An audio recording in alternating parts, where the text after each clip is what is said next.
중에 여론의 기초에서 군중 심판을 한다라고 하는 당 전원회의 결정을 수용한 내용이 여기에 담겨 있습니다. 그럴 때 이들이 규정한 반동분자를 구체적으로 정해야 법적인 규정력을 취할 때도 구체적으로 명명을 해야 그 사람들이 반동분자는 이런 사람이구나 라고 하는 것들을 북한 주민들이 다 이해할 수 있을 거잖아요. 이들이 규정한 반동분자란 다음과 같은 사람들입니다. 첫째, 애국자와 그의 가족들을 살해하는 데 직접 가담했거나 애국자와 그의 가족들을 밀고 함으로써 그들을 죽게 만든 자들. 여기에서 애국자들은 주로 조선공산당원이거나 아니면 북한 정권 담당자들이 되겠죠.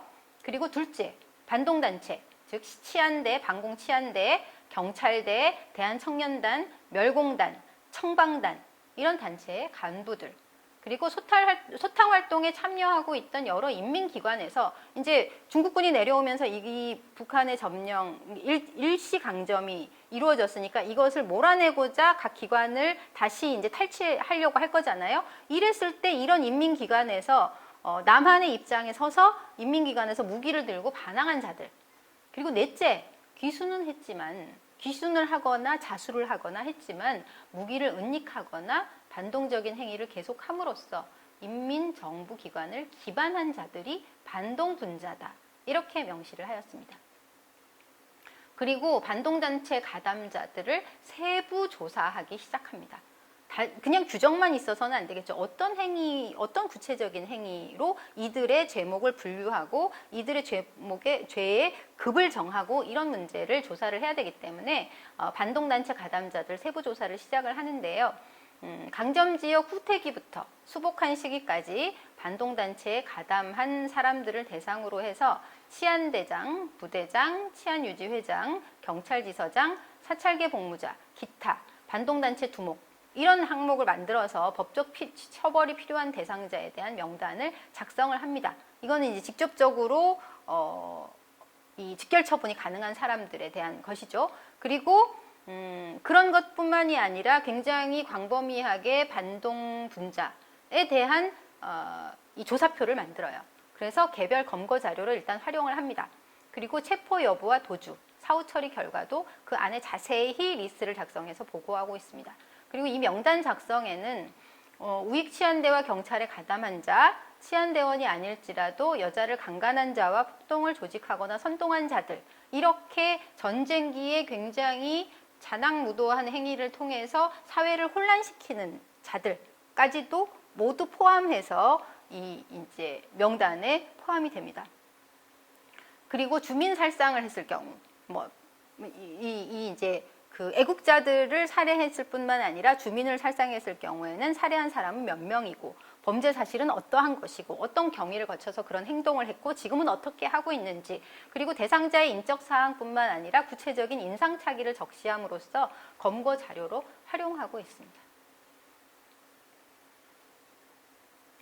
일단 이러한 조치들은 군사위원회, 이제 군인이 일단 나서서 가이드라인을 잡고 좀 엄격하게 하겠다는 거죠. 그래서 법적 수속 절차를 밟지 않고 직접 처벌하는 것을 엄금하고 최고검찰소, 검찰총장과 내무상은 반동분자 적발에서부터 군중과 밀접한 연계하에서 주민들의 참가를 아래로부터 추진하는 형태의 군중 심판을 하겠다라고 하는 방침을 정합니다.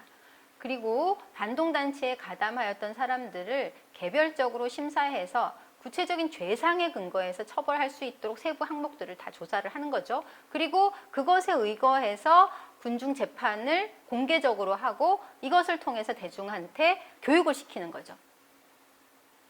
그러기 위해서 특별하게 조금 주목할 만한 반동 사건은 공개 재판의 형식으로 진행을 합니다. 그리고 이 공개 재판은 가벌 행위, 이제 그 처벌이 가능한 행위를 사전에 차단하고 이제 범죄의 사회적 위험성을 줄이는 방식이라고 할 수 있어요. 사람들 앞에서 공개 재판을 막 받으면 사람들이 저런 짓을 하면 안 되겠구나. 저런 짓을 하면 나도 저 자리에서 저렇게 군중 심판을 받을 수 있구나라고 하는 것을 깨닫게 되겠죠. 그래서 이제 이러한 방식을 채택하는 것입니다. 특히 이제 김일성과 조선노동당은 주민들의 반공 행위를 통해서 당의 대중적 기반이 생각보다 취약하다. 이런 것을 너무나 절감하게 됐어요.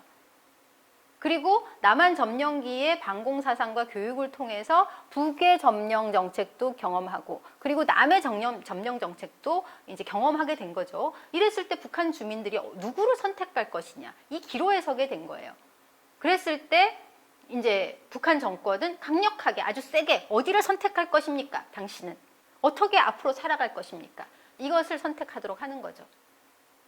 그래서 인민들을 이제 어떻게 생각하면 지금 전선이 중국군의 개입으로 해서 쭉 밑으로 내려가 있기는 하지만 다시 전쟁이 어떻게 될지 모르잖아요. 유엔군이 다시 힘을 북돋아 가지고 북으로 쳐 올라간다고 하더라도 거기에 흔들리지 않도록, 그리고 그런 상황이 발생했을 때 명확하게 북한 정권의 입장에서 이러한 행동을 취함으로써 인민들을 직접 전쟁의 이해관계 당사자로 변화시킴으로써 이제 이렇게 인민들이 여기에 군중 재판에 참여하게 되면 어떡하겠어요? 다시 유엔군이 왔을 때 자기 자신들의 신변이 위험해진다고 생각할 거잖아요. 그러면 적극적으로 싸울 수밖에 없습니다. 그래서 이들을 이해관계 당사자로 변화시킴으로써 재발의 문제를 차단하기도 하고 주민 통합을 시도해서 전쟁에 궁극적으로 승리하고자 하는 북한 정권의 의도가 여기에 담겨 있다고 볼 수가 있겠습니다. 그러면 반동분자는 어떤 식으로 처리하고 어떤 과정을 거쳐서 처리되었는가, 일단은 또 다시 살펴보도록 할게요. 북한 당국은 강점 지역을 회복한 직후에 각 지역의 활동을 자세히 보고토록 지시를 합니다. 일단 신상조사서에 대한 얘기는 조금 이따 더 상세하게 말씀을 드릴 거고요. 각 지역에 어떤 문제가 발생하고 있느냐, 그리고 어떤 범죄 사건들이 일어나고 있느냐, 이것을 자세히 보고하도록 지시를 합니다. 그래서 살펴보니까 인민군 기피, 우리가 전쟁기에 군대 안 가고 싶잖아요. 왜냐하면 전쟁에 나가면 총알바지가 되니까 인민군에 징집되는 것을 기피하는 사람들이 제일 많아요. 그리고 이제 내무서 등 기관과 관련해서 어떤 반역 행위를 취한 자들, 그리고 밀주, 이제 전쟁기에 사실 가장 잘 되는 사업 중에 하나가 밀주 사업이에요. 사람들이 전쟁의 참혹함을 잊고 싶어서라도 굉장히 술을 많이 빚는데요. 전쟁기에 식량도 부족한 상황에서 이 쌀을 가지고 술을 만든다는 거는 제1차 세계대전, 제2차 세계대전 과정에서도 다 엄청나게 이제 엄금하는 일임에도 불구하고 술 장사가 아주 잘 됩니다. 그랬을 때 이제 밀주, 밀매, 밀도살 이런 이제 범죄 행위가 포착이 되고요. 그리고 또 이제 다수 포착이 되는 것이 치안되는 남한의 어떤 간첩에 의한 행위들, 그리고 살인과 강간, 물건 절취 이런 사건들이 쭉 발생하고 있는데요. 이것을 분류해서 조사를 합니다. 조사해 보니까 조금 전에 말씀드린 대로 인민군 기피자가 가장 많지만 그 다음이 치안대와 남한과 연결된 간첩 활동이 그 다음을 점하고 있었습니다. 그래서 이 치안대와 간첩 행위와 관련해서 반동분자에 대한 개인별 신상조사서를 만들도록 합니다.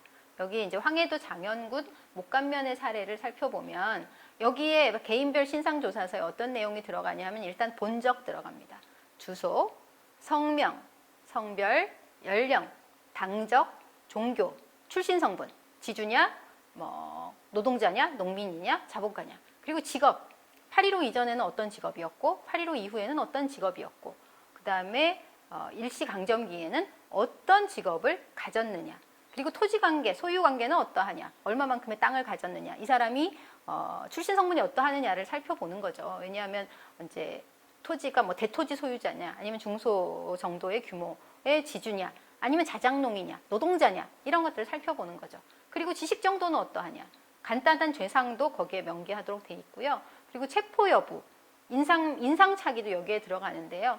신장, 두발, 얼굴, 눈은 어떻게 생겼고, 코는 어떻게 생겼고, 입과 귀는 어떻게 생겼고, 안색은 어떠며 수염이 있느냐 없느냐, 이러한 특징까지 매우 구체적으로 기재하게 되어 있어요. 이런 것들을 볼 때 이 반동분자 처리 과정은 전쟁기의 적대 행위뿐만이 아니라 일제 시기에 어떤 행적까지 망라하는 아주 쭉 포괄적인 조사와 조사를 통해서 일정하게 지주 자본가 대 노동자 농민이라고 하는 어떤 구도의 연장선상에서 처리되었다라고 하는 것을 알 수가 있습니다.